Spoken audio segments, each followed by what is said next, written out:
Shalom saudaraku terkasih. Allah sumber segala rahmat, teramat mengasihimu. Dia rela memberikan nyawanya, menanggung siksa dan hina, untukmu dan untukku. Tidak berhenti di situ saudaraku. Dia kemudian pergi untuk menyiapkan tempat bagi kita, manusia, makhluk yang diciptakan dari citranya sendiri.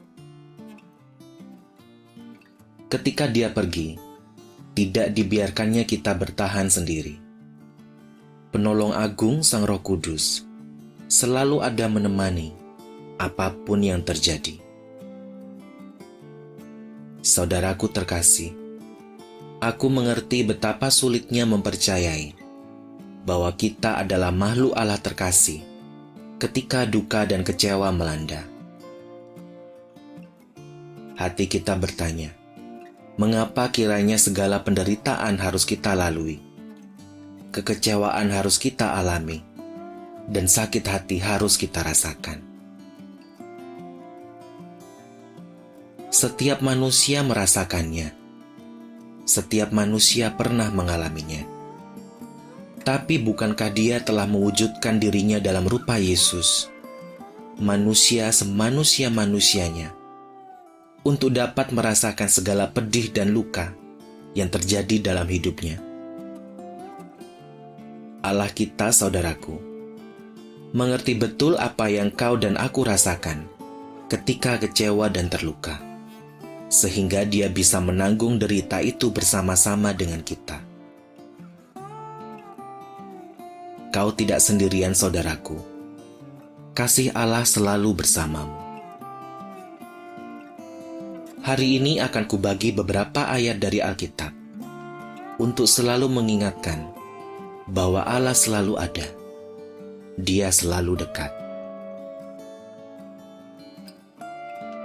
Yesaya 40 ayat 31. Tetapi orang-orang yang menanti-nantikan Tuhan mendapat kekuatan baru. Mereka seumpama raja wali yang naik terbang dengan kekuatan sayapnya. Mereka berlari dan tidak menjadi lesu. Mereka berjalan dan tidak menjadi lelah. Roma 5 ayat 3-7. Dan bukan hanya itu saja. Kita malah bermegah juga dalam kesengsaraan kita, karena kita tahu bahwa kesengsaraan itu menimbulkan ketekunan. Dan ketekunan menimbulkan tahan uji, dan tahan uji menimbulkan pengharapan. Dan pengharapan tidak mengecewakan, karena kasih Allah telah dicurahkan di dalam hati kita oleh Roh Kudus yang telah dikaruniakan kepada kita.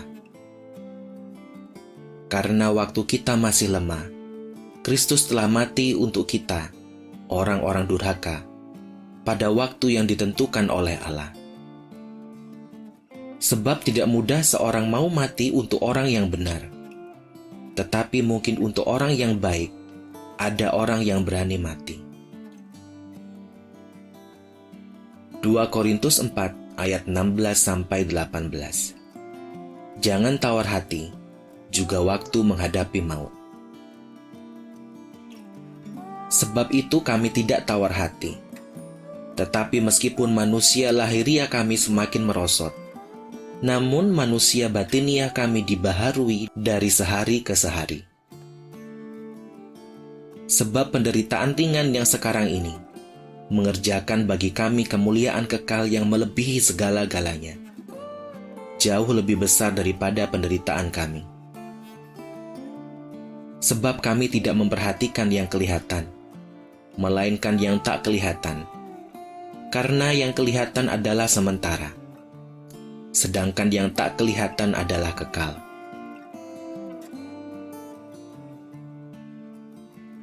Ibrani 4 ayat 14-16. Yesus sebagai imam besar. Karena kita sekarang mempunyai imam besar agung yang telah melintasi semua langit, yaitu Yesus, Anak Allah. Baiklah kita teguh berpegang pada pengakuan iman kita. Sebab imam besar yang kita punya bukanlah imam besar yang tidak turut merasakan kelemahan-kelemahan kita. Sebaliknya sama dengan kita, ia telah dicobai, hanya tidak berbuat dosa.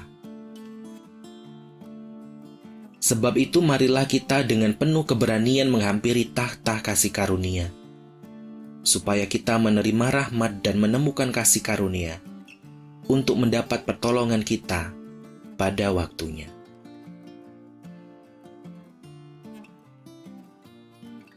Allah menanti-nantikanmu, saudaraku. Dengan tangan terbuka, Dia mau mendengar segala keluh kesahmu. Allah mengasihimu, tak berkesudahan, selalu.